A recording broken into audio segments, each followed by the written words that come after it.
Muy buenos días, queridos amigos, familia de la fe que nos siguen por este medio. En la predicación de la palabra les saludo a todos con la paz del Señor. Qué bueno poder reencontrarnos una vez más en este espacio para que sea la palabra guiándonos, impulsándonos, dándonos entendimiento de cómo ir paso a paso, seguir la vida, continuarla, pero siempre tratando de que sea en victoria. Dios no nos llamó para ser derrotados. Dios no nos llamó para que nosotros nos estanquemos, Dios no nos llamó para que nosotros seamos lo último, no, Dios nos ha llamado para que seamos la cabeza, Dios nos ha llamado para que seamos bendecidos, prosperados, sanados, restaurados, exitosos, felices, pero sobre todo obedientes, ¿sí? Porque la obediencia es la que trae bendición. Bueno, permítame comentarle que cuando uno comienza a caminar con Dios, hay algunas cosas que uno no entiende. Y cuando uno quiere sujetarse principalmente a Dios, cuando uno quiere hacer las cosas dentro de la voluntad, del propósito de Dios, hay situaciones que van apareciendo, que se van dando y que uno pues no tiene un mayor entendimiento, a veces inclusive atenta contra nuestra lógica, a veces parece que Dios nos hace pasear por ciertas circunstancias, cuando obviamente en nuestra humanidad, siempre queremos que las cosas salgan bien, siempre queremos que las cosas salgan rápido, siempre queremos que los problemas se solucionen inmediatamente, que los resultados o las respuestas a nuestras oraciones sean de manera inmediata. Pero no siempre funciona así, y menos cuando uno comienza a caminar. ¿Por qué? Porque el comenzar a caminar con Dios implica el inicio de una relación con Dios, ¿sí? Y para uno poder entender el lenguaje de Dios, para uno poder saber lo que Dios tiene para nuestras vidas, cuando podemos entender, hay veces que no sabemos, ¿sí? Uno debe tener un tiempo de caminar con Dios, un tiempo de tener una experiencia mutua, ¿sí? De nuestra parte una obediencia y de parte de Dios una guianza. Entonces, con el pasar de los años uno va madurando en esa relación y va teniendo un cierto entendimiento de cómo manejarse, y a veces se entiende el por qué Dios hace o no hace tal o cual cosa. A veces no, pero cuando digo ya tenemos algún tiempito de relación con Dios, es menos complicado el sujetarse, el obedecer y el aceptar la voluntad de Dios. Pues eso es lo que le pasó al pueblo de Dios, ¿sí? El pueblo de Dios en Egipto había prácticamente olvidado a su Dios.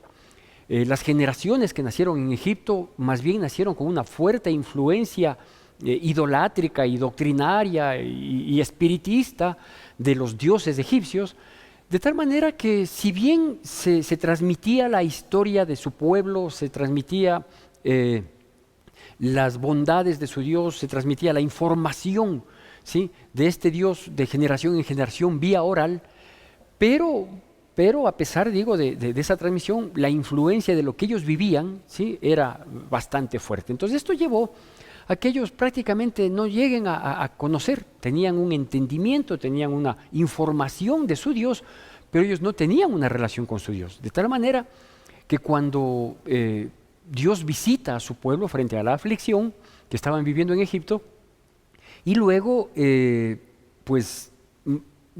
llama a Moisés en medio de la zarza ardiente, le dice: yo he visto la aflicción de mi pueblo y yo quiero sacarle a mi pueblo y te necesito a ti para que hagas las cosas, ¿no es cierto? Entonces él va, la primera gran pregunta que hizo Moisés, y que es totalmente entendible, fue: ¿y si no me creen? ¿Y si les digo que me mandó el Dios de nuestros padres y si no me hacen caso, qué les digo? Entonces Dios les dice: diles que yo soy el que soy, ¿no es cierto? Y yo soy el gran yo soy, ¿sí? Y obviamente esa presentación que tenía que hacer Moisés ante su pueblo estaba respaldada con todos los prodigios, señales, milagros, las plagas, etcétera, etcétera, que sucedieron, para que no les quepa la menor duda de que efectivamente Moisés iba pues en nombre del Dios, el yo soy de los hebreos. Así fue, se presentó tanto al pueblo como a Faraón, todos conocemos la historia, ¿sí? Y ellos salen de Egipto. Pero al salir de Egipto ellos recién comenzaban a caminar con Dios, recién iniciaban una vida de experiencia, de travesía con Dios. Ellos no conocían, por ejemplo, muchas de sus leyes, ellos no conocían el carácter de Dios, su santidad, ellos no conocían algo habían visto, maravillas, pero no conocían todo el poder de Dios. Ellos sabían de una promesa que eran sacados hacia dónde iban, pero siempre estuvieron dudosos, todo. Entonces eso demuestra que era propio de la falta de relación, ¿sí? Toda relación que nosotros tengamos con una persona, con los compañeros de trabajo, con los de colegio, de la universidad, etcétera, etcétera, con el vecino que vive en la casa de al lado, etcétera, etcétera, nunca vamos a llegar a tener una buena relación y a conocernos un poquito más, sino con el tiempo y manteniendo esa relación, ¿no es cierto? Porque puedo ser vecino de una persona por 100 años, pero si nunca hablé, lo máximo que hice fue saludar y responder el saludo, pues nunca nos vamos a conocer. Lo mismo pasa con Dios. Y eso le pasó a este pueblo, ¿sí? Que habían visto sus prodigios, sus milagros durante un periodo, etcétera, etcétera, ¿sí? Y eso les llamó la atención, salieron de Egipto, pero al salir de Egipto, ellos, como no conocían, como no sabían, pues comenzaron a tener muchas preguntas, muchos interrogantes que en algunos de los casos, o en la mayoría de los casos, terminaron siendo un tropiezo. ¿Por qué le doy todo este antecedente del pueblo de Dios? Porque lo mismo nos pasa a nosotros. Cuando comenzamos a caminar con Dios, cuando comenzamos a asistir a la iglesia, cuando comenzamos a leer la Biblia, y esta parte que nosotros hacemos de buscar de Dios, de pronto vemos que en la práctica suceden cosas, que en la situación de la vida cotidiana van sucediendo cosas que hasta cierto punto no se compadecen con lo que nosotros esperamos, ¿no? Porque digo por mí, por ejemplo, hace ya más de 30 años, yo llegué a la iglesia, me gustó los cánticos, la prédica, el ambiente, todo lindo, ¿sí? Y claro, entendí que yo podía hablar con Dios, ya no era una mera repetición de palabras, sino que yo podía hablar con Dios, expresarle claramente mi necesidad, mi gratitud, etcétera, etcétera, pero hablar claro con Dios. Entonces yo pensaba, por ejemplo, en aquel entonces, frente a la situación que atravesaba, de que yo le iba a decir, Dios mío, ayúdame en esta área de mi vida, y que Dios ya iba pues a la vuelta de la esquina a solucionarme el problema. Y más bien me fue todo lo contrario, ¿sí? Yo le había pedido a Dios que me socorra en una de las tantas situaciones que estaban mal en mi vida, y eso demoró tiempo en responder ese socorro que para mí era inmediato, pero Dios pues lo respondió tiempo acá. Permítame dar la lectura de lo que menciona en este sentido la palabra de Dios en el libro de Éxodo capítulo 13. Hago yo la lectura, le pido que por favor usted me siga con atención y con reverencia la palabra de Dios. Éxodo capítulo 13, del versículo 17 al versículo 22. Éxodo capítulo 13, versículos del 17 al 22. Hago yo la lectura y le pido por favor que usted me siga con atención y reverencia que amerita la palabra de Dios. Y dice así, va a salir en su pantalla. Y luego que Faraón dejó ir al pueblo, Dios no los llevó por el camino de la tierra de los filisteos que estaba cerca, porque dijo Dios, para que no se arrepienta el pueblo cuando vea la guerra y se vuelva a Egipto. Mas hizo Dios que el pueblo rodease por el camino del desierto del Mar Rojo, y subieron los hijos de Israel de Egipto armados.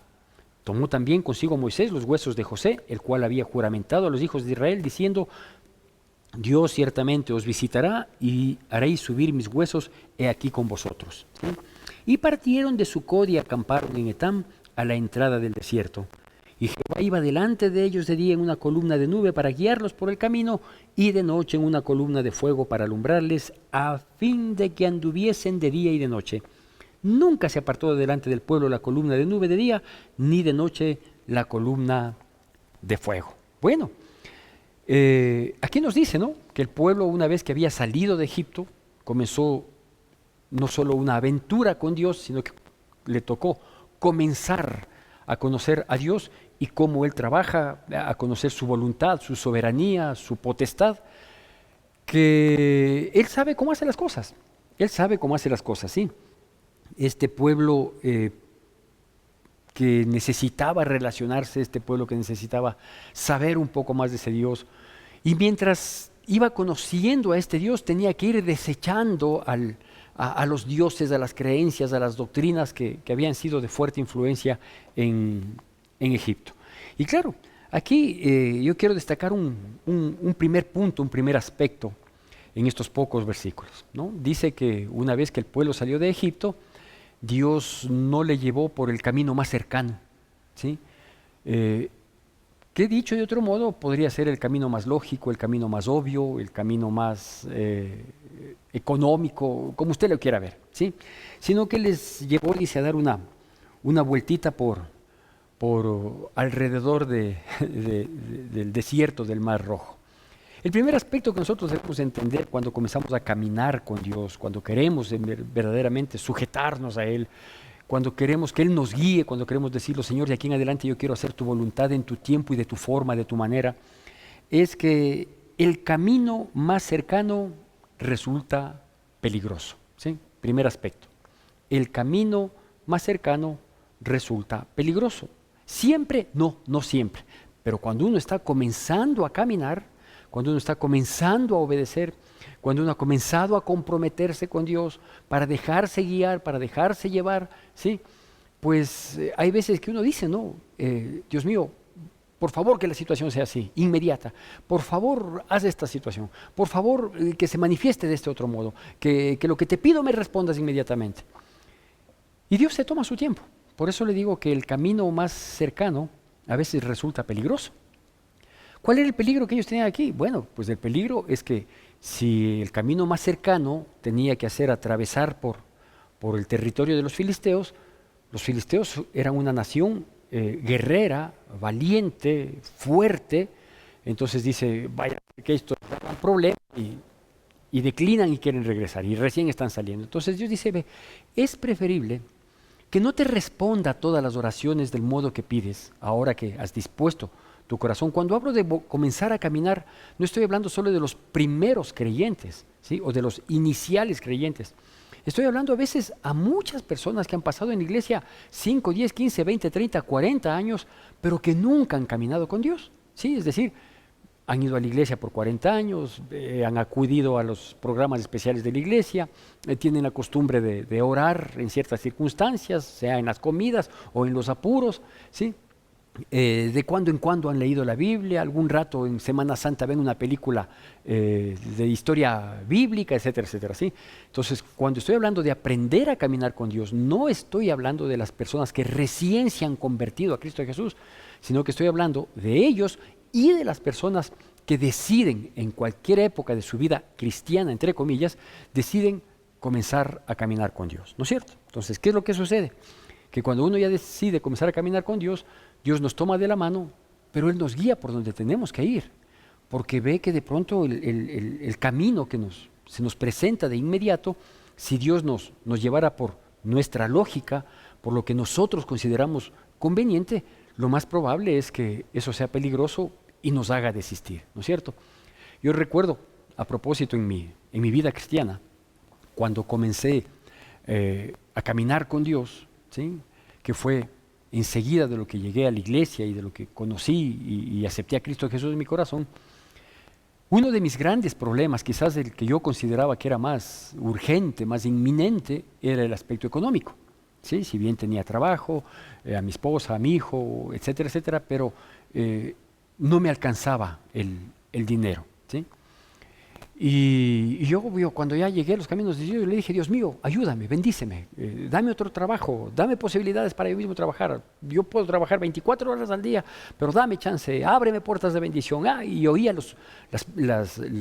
por un lado las prédicas y por otro lado las oraciones que hacían otros hermanitos que ya eran prósperos, ¿no? Que ya tenían una condición de vida bastante favorable, ¿no? Y ellos decían, no, te doy gracias, Señor, por la puerta de bendición que tú abriste, gracias por el negocio que estás prosperando, gracias por el aumento que recibí de sueldo, gracias por el que me ascendieron en el trabajo, y gracias. Entonces yo decía, claro, si a ellos les haces, yo también estoy aquí en el camino, vamos por ahí, ¿sí? ¿Sabe que la parte económica es la que menos me atendió Dios a mí en esas épocas? Dios primero hizo otras cosas. Y claro, ahora yo entiendo, ¿no? Digo, si en esa época yo le decía a Dios, Dios mío, dame las posibilidades, y Él me daba las posibilidades de acuerdo a mi lógica, a mi conveniencia, a mi manera de creer o pensar, a lo mejor me alejaba. A lo mejor me alejaba de Dios porque ya estaba solucionado el gran problema que yo tenía. Aparentemente, no era ese el gran problema, era uno de los problemas. Pero claro, entonces a veces este camino que parece cercano, el más lógico, el más obvio, ¿sí?, resulta peligroso. Primer aspecto. Segundo aspecto es que si ellos iban por el camino que ellos creían que era el más cercano, por el camino de los filisteos, ellos iban a ser derrotados, ¿sí? Ellos iban a ser derrotados.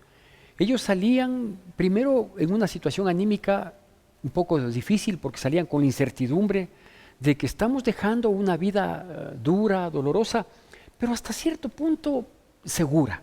O sea, tenían que comer y tenían dónde vivir, dónde habitar, ¿no es cierto? Entonces, el salir hacia un camino que uno no sabe, que uno no conoce, le genera temor, y el temor disminuye nuestro potencial. El temor a veces opaca inclusive los talentos, capacidades que podamos tener, la valentía para enfrentar la vida, ¿no es cierto? Entonces, frente a esas circunstancias, uno tiene que saber esto. Segundo aspecto, hay que crecer para vencer. Hay que crecer para vencer. Porque cuando uno no tiene el tiempo de caminar con Dios, no ha ido teniendo esa cercanía a Dios, quizás llegar a un grado de intimidad con Dios, que es lo más precioso y lo que necesitamos para dar pasos firmes en esta vida, ¿sí? El temor nos puede hacer declinar, o pensamos a lo mejor fantasiosamente de que no, pues hoy ya soy cristiano, ya estoy asistiendo, ya estoy leyendo la Biblia, ya estoy orando, entonces me lanzo y ¡pum!, quedo derrotado. ¿Por qué? Porque hay que crecer para vencer, ¿no es cierto? Entonces nos podemos encontrar con un filisteo, es decir, con un problema muy grande, y en el cual yo no he sido adiestrado en mi fe, por ejemplo. Yo no he sido adiestrado en cómo enfrentar la situación. ¿Por qué? Por la falta de tiempo, de experiencia, por la falta de conocimiento de Dios en nuestra relación, y puedo terminar fracasando, ¿no es cierto? Entonces, no es nomás de decir que ya estoy yendo a la iglesia, ya estoy obedeciendo, entonces ya las cosas van a salir así. No, hay que ser cautos y hay que entender que efectivamente lo que yo escuchaba en esa época, ¿no?, de estos hermanitos que ya eran bendecidos, de estos hermanitos que habían logrado tal cosa, de estos hermanitos que recibían tal milagro, etcétera, etcétera, obviamente ellos ya tenían un tiempo de caminar con Dios, inclusive de servirle a Dios, ¿no? Yo era novato, era nuevito ahí, entonces pensé que lo mismo que ellos habían recibido, podía recibirlo yo, pero ellos lo recibieron después de un periodo que yo todavía no pasaba, de un periodo, de un trayecto que todavía no había caminado con Dios, ¿sí? Es por eso que el momento, ¿sí?, no era el propicio para enfrentar a los filisteos, ¿sí? Usted sabe, bueno, después pasó, fueron, avanzaron, tuvieron enfrentamientos con otros enemigos, quizás no tan fuertes como hubieran sido los filisteos, tuvieron enfrentamiento con Amalek, pudieron derrotarlo, y más adelante, mientras iban avanzando, creciendo, conociendo, caminando, sí, a pesar de su dura cerviz, de su duro corazón, pero ya se pudieron enfrentar a otros reyes, etcétera, etcétera, ¿no? O sea, por ejemplo, a los filisteos les enfrentaron cuando ellos ya estuvieron en la tierra prometida, ¿sí? De tal modo que hay que crecer para vencer, ¿sí? Porque el enemigo que hoy le enfrento, a lo mejor hoy no puedo vencerlo, ¿sí? Tengo que enfrentar a otros menores, ¿sí? Comenzar con las ligas menores, comenzar enfrentando problemas más simples, ¿sí?, que de pronto enfrentar uno terrible, ¿no? Entonces, cuando Dios nos lleva a graves problemas, o cuando Dios permite que graves situaciones, adversidades, tribulaciones pasen en nuestras vidas, es porque ya hemos aprendido en el trayecto, ¿sí? Entonces podemos enfrentar grandes desafíos, podemos enfrentar grandes dificultades. Y obviamente Dios se va mostrando cada vez más grande, más maravilloso, más hermoso, más impresionante en lo que Él hace. Había un meme, creo que le podemos llamar, que circuló algún momento del inicio de la pandemia en las redes de los cristianos, ¿sí? Y decía: Dios hace enfrentar las más grandes batallas a sus mejores guerreros. Y por lo tanto eso tiene total lógica, de acuerdo a lo que yo le digo. Bueno, luego dice la palabra de Dios que ellos salieron del desierto, ¿sí?, y que ellos salieron armados de Egipto, ¿sí?, de la porción que acabamos de leer. Dice que ellos habían salido y salieron armados de Egipto. Yo quiero hacerles notar una cosa. Una situación es tener un arma, y otra bastante diferente es saber manejar el arma, ¿sí? ¿Por qué?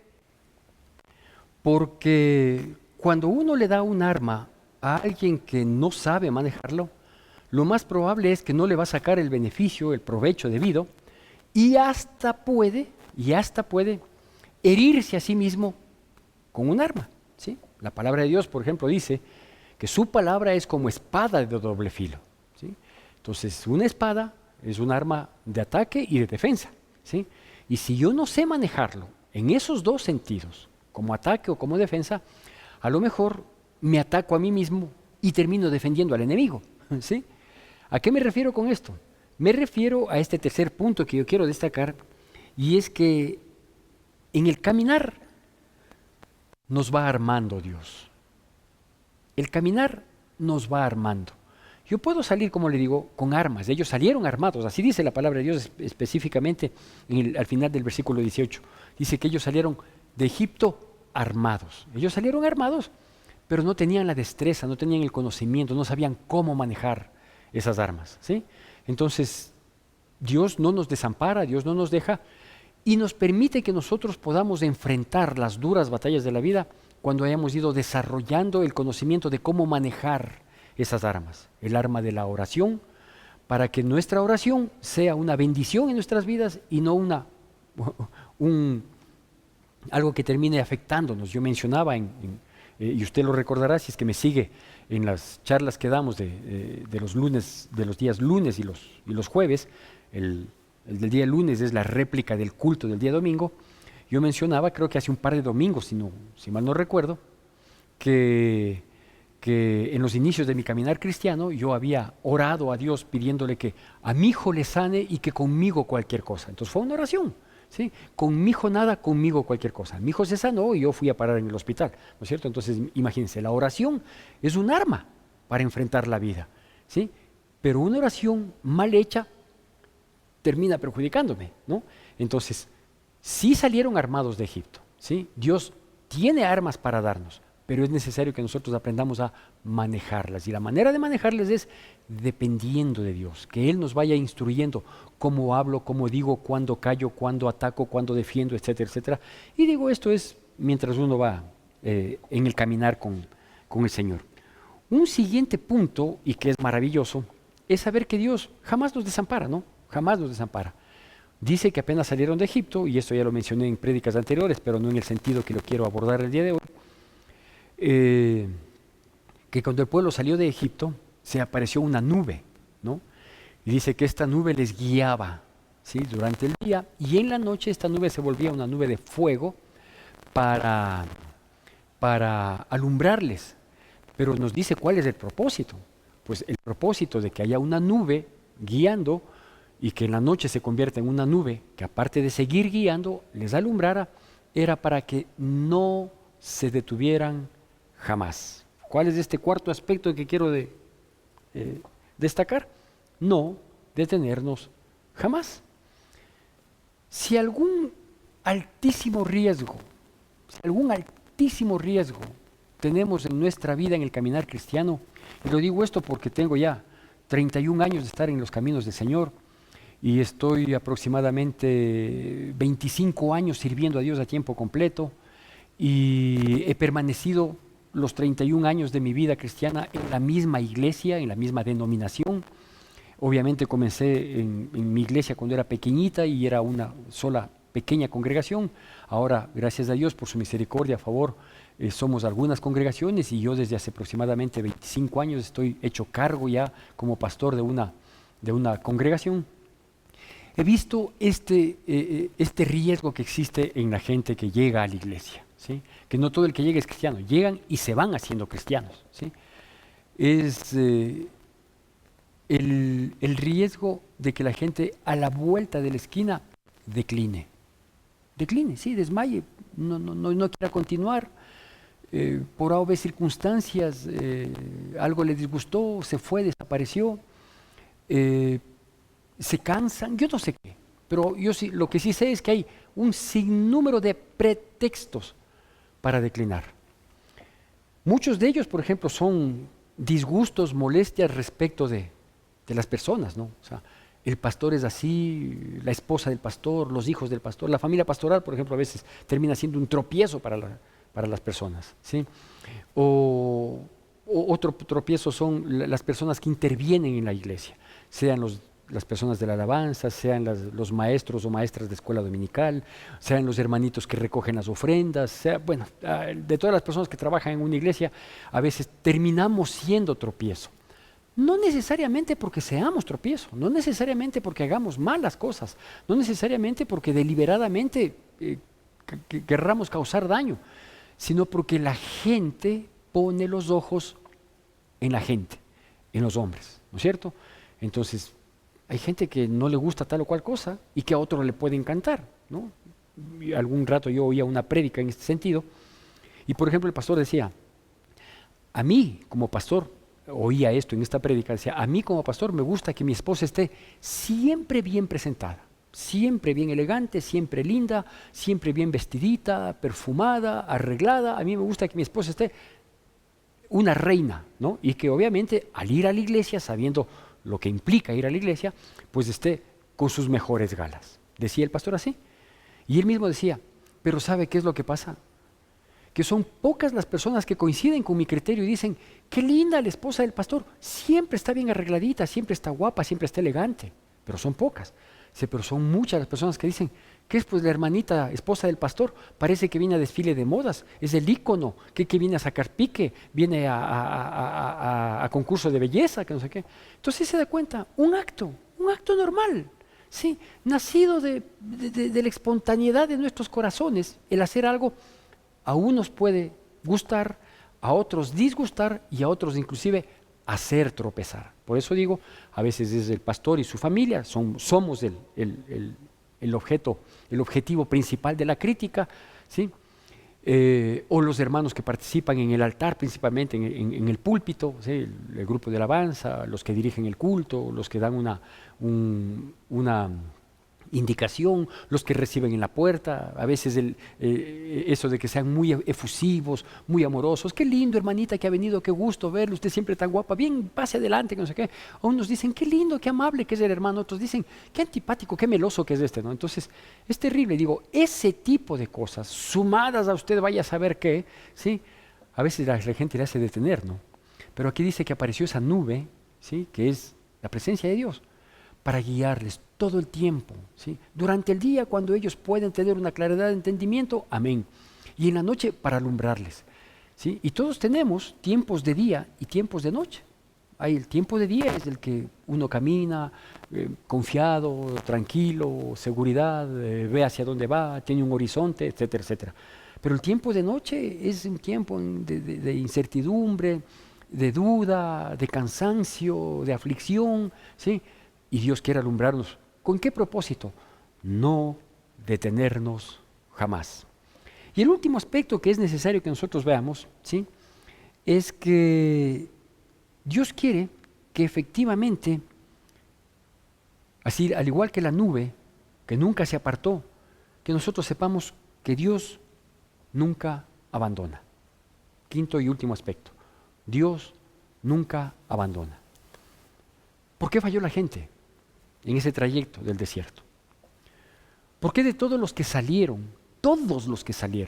de Egipto, solo 2 llegaron a entrar en la tierra prometida? Todos el resto murieron en el desierto. ¿Quiénes llegaron? Las generaciones que nacieron en el desierto, es decir, gente de 40 años hacia abajo, porque 40 años aproximadamente pasaron ellos en el desierto. Y todos los que salieron, un hombre joven, 10, 15, 20 años, no podía haber llegado a la tierra prometida después de 40 años teniendo 50, 55, 60 años. Claro que podía físicamente hablando en cuanto a su edad, pero el problema es que se apartaron de Dios, a pesar de que la nube estuvo ahí para guiarles, para alumbrarles, para fortalecerles, para impulsarles, inclusive para defenderles, porque cuando el pueblo sale de Egipto, por en medio del Mar Rojo que se había abierto, dice que la nube se pasó atrás como para cubrirles, para protegerles y que no sean alcanzados por los egipcios. Dios siempre está ahí, Dios nunca nos abandona, Dios siempre nos va a extender una mano, Dios siempre va a estar atento con su oído a escuchar nuestro clamor, nuestras oraciones. Dios está dispuesto a enderezar nuestra senda, pero lo que Dios no va a hacer es contra nuestra voluntad que nosotros seamos obedientes, ¿no? Aquí es obediente el que quiere ser obediente. Aquí camina el que quiere caminar. Aquí sigue el que quiere continuar. Me estoy refiriendo aquí al camino de Dios, ¿sí? Al pueblo de Dios. Pero el que no quiere, no es que Dios abandona, sino que uno le termina abandonando a Dios. Tristemente, en mi condición de pastor, yo he escuchado, ¿sí?, de personas que les vuelvo a ver a los años, y obviamente su condición no es la mejor. Me dicen, es que Dios me abandonó. Le digo, sí. Y algún rato le pregunté a uno de ellos, le digo, ¿y usted por qué dice esto? Dice, porque yo me sentí abandonado de Dios. Le digo, ¿en qué momento? Y él me comentaba su historia, y claro, él sintió el abandono de Dios, pero meses, años después de que él le abandonó a Dios. Dejó de asistir a la iglesia, dejó de leer la Biblia, dejó de orar, dejó de obedecer, dejó de esforzarse por vivir en santidad. Entonces dio un giro en su vida. Él le abandonó a Dios. Dios estaba ahí. La congregación, es más, era miembro de nuestra congregación, la congregación estaba a la vuelta de la casa de él. No habíamos cambiado de dirección. Nosotros acá en donde estamos hoy, estamos ya como unos 15, 16 años, y antes de estar aquí, ya le digo 15, 16 años atrás, estuvimos en otro lugar durante 12 años, en donde se inauguró la iglesia y pasamos 12 años. Y de los 12 años hemos venido de acá y aquí estamos 15 años o un poco más, ¿sí? Y él vivía a la vuelta del anterior local. Ahí seguía la iglesia, ahí seguíamos alabando, él seguía pasando por el frente, pero él se alejó de Dios, ¿sí? ¿Dónde quedó su Biblia? Yo le decía, ¿cómo pudiste dejar de leer la Biblia? Me dijo, no sé, algún rato ya no la encontré y tampoco procuré buscarla, ¿sí? Entonces, Dios nunca abandona. Nosotros abandonamos a Dios. ¿Cómo se llama esta prédica? Pues esta prédica se llama retroceder nunca, rendirse jamás. Fortalecidos en el Señor, que nunca nos detengamos, vamos para adelante, aunque el camino nos parezca ilógico, si estamos en la voluntad de Dios, Dios sabe hacia dónde nos lleva. Que Dios nos bendiga poderosamente en Cristo Jesús. Hoy levanto a ti mis manos y te